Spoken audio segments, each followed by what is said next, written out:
જો વિદ્યાર્થી મિત્રો યુનિટ 9 જેનું નામ છે ટ્યુન અપ ઓ ટીન્સ, તરુણો તૈયાર થઈ જાઓ.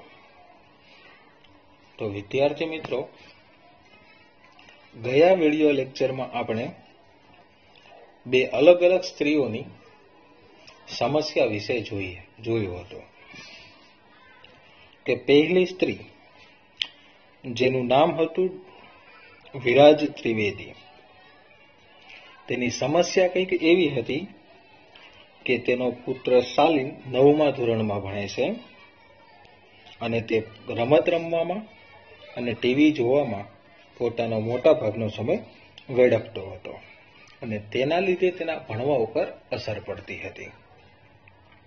તો આ સમસ્યા વિશે ડોક્ટર મિસિસ સેલત એવી સલાહ આપે છે કે આ ઉંમરમાં બાળકો રમત રમવામાં અને ટીવી જોવા તરફ આકર્ષાય એ ખૂબ જ સામાન્ય બાબત છે, પણ આપણે તેના માટે સમય નક્કી કરેલો હોવો જોઈએ. જો બાળકોને રમવા અને ટીવી જોવાથી સંપૂર્ણ દૂર રાખવા એ કોઈ ઉપાય નથી. આવું કરવું ખૂબ જ ક્રૂર અને અમાનવીય વર્તન છે. તેના કરતાં વાલીઓએ ખાતરી કરવી જોઈએ કે અભ્યાસ અને રમવાના કલાકો વચ્ચે સંતુલન જળવાય. રમતગમત, સંગીત અને મનોરંજન આ શારીરિક અને માનસિક સ્વાસ્થ્ય માટે ખૂબ જ જરૂરી છે, કારણ કે તે તણાવને ઘટાડે છે. એક બીજી સ્ત્રી હતી જેનું નામ હતું સુહાની મહેતા. એ સ્ત્રીને એ જ ખબર નથી હોતી કે આ પ્રશ્ન એને કયા વ્યક્તિને પૂછવો, કારણ કે એ કંઈક અલગ પ્રકારની સમસ્યાનો સામનો કરી રહી હતી કે તેની પુત્રી અભ્યાસનો આનંદ તો લેતી હતી, પણ શાળામાં શું થયું અને તેના અભ્યાસ વિશે કેવું ચાલે છે તેના વિશે ભાગ્યે જ તેના માતા પિતાને જાણ કરતી હતી. અને એઝ અ પેરેન્ટ્સ એટલે કે માતા પિતા તરીકે તેઓ પોતાની પુત્રીને ઘણીવાર પૂછતા હતા, પણ તે સ્કૂલની વાત ઘરમાં કહેવાનું ટાળતી હતી.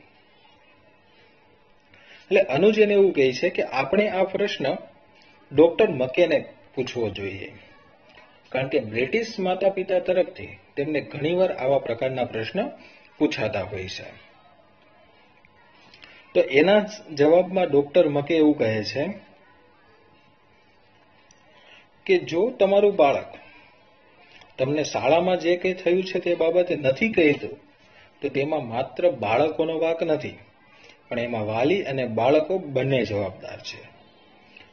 વિચારોનું આદાન પ્રદાન કરવું એક એવો તંતુ છે જે પરિવારને જોડી રાખે છે. સામાન્ય રીતે આ તરુણાવસ્થાની ઉંમરે બાળકો પોતાના વિશે બધી વાતો સરળતાથી કહી શકતા નથી. એટલે વાલી તરીકે આપણે એના ઉપર ધ્યાન દોરવું જોઈએ અને આપણો અભિપ્રાય નક્કી કરવો જોઈએ કે જો આપણે બાળકને નકારાત્મક જવાબો આપીએ છીએ અથવા તો ઉપદેશો આપીએ છીએ તો બાળકો નિરાશ થઈ જાય છે. એટલે બાળકોએ પણ વાલીના ઈરાદાને સમજવા જોઈએ અને કંઈ પણ વાલીઓને જાણ ન કરવી એના લીધે ખૂબ ગંભીર સમસ્યા ઉત્પન્ન થઈ શકે છે. તો હવે આજના વિડિયો લેક્ચરમાં વિદ્યાર્થી મિત્રો આપણે હવે વિદ્યાર્થીઓના પ્રશ્નોના જવાબ સાંભળીશું. તો જુઓ, સ્ટુડન્ટ 1 says, પહેલા વિદ્યાર્થીએ કહ્યું, sir, maybe I am feeling hungry right now. Sir, maybe એટલે કે કદાચ અત્યારે મને ભૂખ લાગી છે. રાઈટ નાઉ એટલે કે અત્યારે.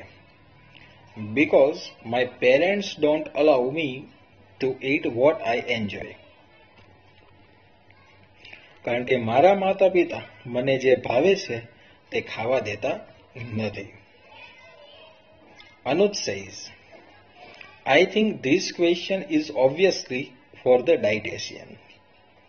અનુજે કહ્યું કે હું વિચારું છું કે આહાર શાસ્ત્રીને આ પ્રશ્ન પૂછવો જોઈએ. Dear, can you tell us what you enjoy eating most? વહાલી, તું કહી શકે કે તને સૌથી વધારે શું ભાવે છે? And tell your name also. અને તારું નામ પણ કહીજે.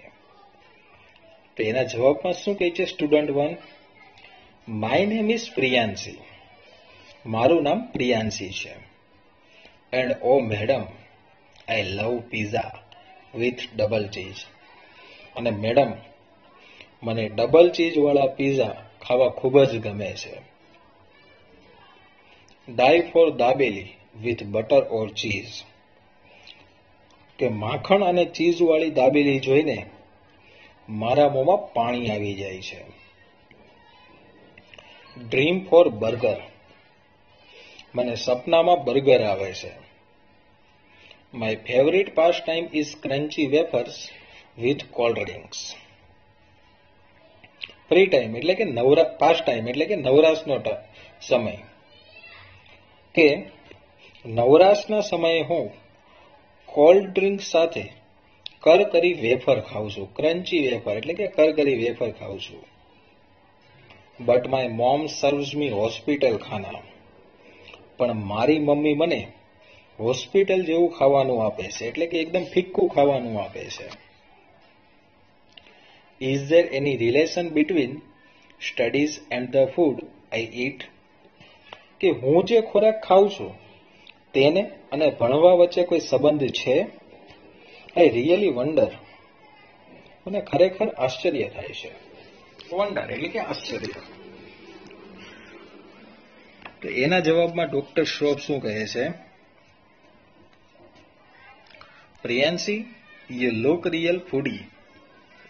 પ્રિયાંશી, તું ખાઉધરી લાગે છે. ફૂડી એટલે કે ખાઉધરી. I like your spontaneity. સ્પોન્ટેનિટી એટલે કે સહજતા. કે મને તારી સહજતા ગમી. Dear, yes, there is a direct relation between the food you eat and activities of your brain via metabolism. કે વહાલી, તું જે ખોરાક ખાય છે તે અને તારી મગજની ગતિવિધિને પાચન સાથે સીધો સંબંધ છે. એક્ટિવિટીઝ ઓફ બ્રેઇન એટલે કે મગજની ગતિવિધિ અને મેટાબોલિઝમ એટલે કે પાચન. તો જુઓ તો વિદ્યાર્થી મિત્રો, આપણે જે ખોરાક લઈએ છીએ તેનો પાચન સાથે શું સંબંધ રહેલો છે તે હવે આપણે જોઈએ. Heavy food directs the blood flow to the digestive system. કે ભારે ખોરાક ખાવાથી લોહીનો પુરવઠો સીધો પાચન અવયવ તરફ ધકેલાય છે. ડાયજેસ્ટિવ સિસ્ટમ એટલે કે પાચન અવયવ. અને બ્લડ ફ્લો એટલે કે લોહીનો પુરવઠો. ભારે ખોરાક લેવાથી લોહીનો પુરવઠો સીધો પાચન અવયવ તરફ ધકેલાય છે અથવા તો જાય છે. Resulting into slowing down of the brain activity. જેના પરિણામે મગજની કાર્યવાહી ધીમી પડી જાય છે. You must have felt sleepy, lazy and drowsy after eating heavy meals. કે ભારે ખોરાક ખાધા પછી તને ઘેન, આળસ અને સુસ્તી અનુભવાતી હશે. સ્લીપી એટલે કે ઘેન, લેઝી એટલે કે આળસ અને ડ્રાઉઝી એટલે કે સુસ્તી. Doesn't this affect your studies?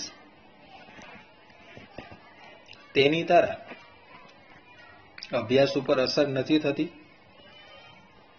Ultimately, you require an active brain for studies. કે કે અભ્યાસ માટે તારે સક્રિય મગજની જરૂર હોય છે. એક્ટિવ બ્રેઇન એટલે કે સક્રિય મગજ. Rather than going for fatty foods, prefer to take light and easy to digest food with enough of soup, juice, dal, milk, chaas or lassi etc. ચરબીવાળા ખોરાક ખાવા કરતા તારે હળવો, લાઇટ એટલે કે હળવો અને સુપાચ્ય ખોરાક લેવો જોઈએ, જેવો કે સૂપ, જ્યુસ, દાળ, દૂધ, છાશ અથવા તો લસ્સી. અહીંયા ફેટી ફૂડનો મતલબ થશે ચરબીયુક્ત આહાર. એટલે કે જો મગજને આપણે સક્રિય રાખવું હોય અને ખાસ કરીને જો પરીક્ષાની તૈયારી કરવી હોય તો આપણે ભારે ખોરાક લેવાનો બંધ કરવો જોઈએ. અને કેવો ખોરાક લેવો જોઈએ? તો જે હળવો હોય અને પાચન થવામાં સરળ પડતો હોય તેવો ખોરાક, એટલે કે આપણે લિક્વિડ લઈ શકીએ. પછી શું કહે છે? Eat raw vegetables and fruits a lot. કાચા શાકભાજી અને ફળો વધારે ખા. રો વેજીટેબલ્સ એટલે કે કાચા શાકભાજીઓ અને ફ્રૂટ્સ એટલે કે ફળો. Do not overeat. પેટ ભરીને ના જમ અથવા તો વધારે ના જમ. It is not good for health in the long run. કે લાંબા સ્વાસ્થ્ય માટે તે સારું નથી.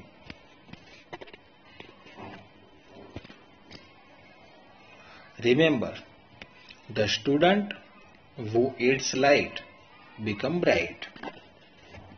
યાદ રાખજે, જે વિદ્યાર્થી હળવો ખોરાક લે છે તે બ્રાઇટ એટલે કે તેજસ્વી બને છે.